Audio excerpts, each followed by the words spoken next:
Hey guys, in this video, I'm going to be going over a strong moveset build that you can teach your Blissey in the second generation Pokemon games and how you can obtain these respective moves. So Blissey is a normal type, and that's going to leave it immune to Ghost, weak to fighting, and its stats are very interesting. Your HP is just off the charts. They're all the way at 255. The flip side to this and what you're giving up is your defense, which is at just 10, and then attack is at 10. Not a big deal. We're not going to be putting any physical attacks onto our Blissey. And then also very respectable special defense at 135, special attack at 75, and speed at 55. So going down and taking a look at the Cleric build, the two moves that you really want to have are Heal Bell as well as Soft Boil. This is going to keep yourself healthy as well as clear of status. And then moves 2 and 3, you're going to slot in moves based on what you're looking to accomplish on your Blissey. Now the moves that I like to go on my Blissey is move 2, either Flamethrower or Ice Beam. And then move 3, I like to go with Toxic. And the reason that I like Toxic on Blissey is that it can be very difficult for your opponent to break through against your Blissey and get it to faint. So if you're able to poison your opposition with Toxic,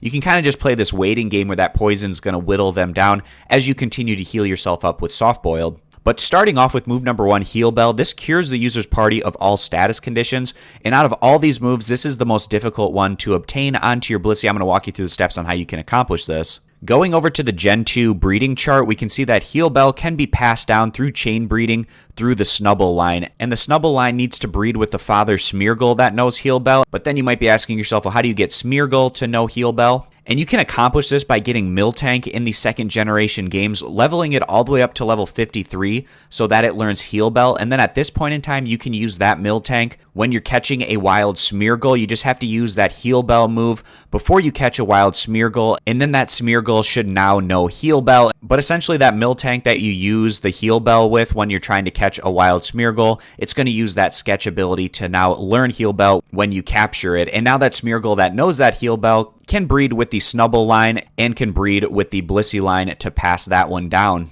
So there are a few steps that go into the process of getting Heal Bell, but a very important move to know on your Blissey in this build. So then move number 2, we have some different offensive options here with Flamethrower or Ice Beam. And this is going to be in Crystal version. After completing the game, a move tutor appears in Goldenrod City Game Corner on Wednesdays and Saturdays, and he can teach one of the following moves for 4,000 coin. That's where you have the options here with Flamethrower and Ice Beam if you wanted to get one of those over onto your Blissey.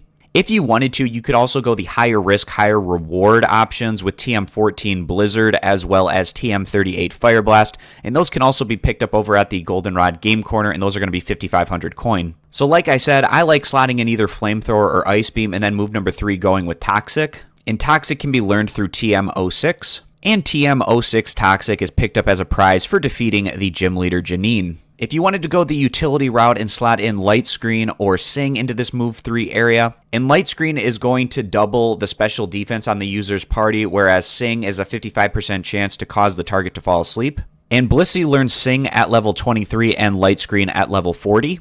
And Present is also slotted in here, and this can have either 40, 80, 120 power, or heals the target for 1/4 of its max HP, but it is a physical category attack, and since your Blissey does not have a high physical attack stat, your results may vary on this one. This is also a move that you'd have to breed, but most often I don't feel like Present is worth going on your Blissey, but it is an option that you could slot in. And would also have to be something that you'd have to chain breed on to your Blissey. And then move number 4 is Soft Boiled. This heals the user by 50% of its max HP. And Soft Boiled is learned through leveling up, picking that one up at level 10. And then the item, very straightforward here, leftovers at the end of every turn. The holder restores 1/16 of its max HP. The idea with your Blissey more often than not is outlasting your opponent, and having leftovers is only going to make this a stronger strategy on your Blissey. And leftovers can be picked up from a wild Snorlax. You can pick it up from a trash bin at the Celadon City restaurant, and through repeatable methods, training wild Clefable or wild Snorlax from the first generation Pokemon games over to the Gen 2 games. So again, what I like to do with my Blissey is to outlast my opposition by poisoning them with Toxic, and then also having another offensive option in move 2 with either Flamethrower or Ice Beam, and then you're outlasting your opposition by healing up with leftovers, with Soft Boiled, and curing your status with Heal Bell. So I hope this video was helpful. I appreciate you guys stopping by. Consider subscribing to the YouTube channel, and I'll catch you back here next time.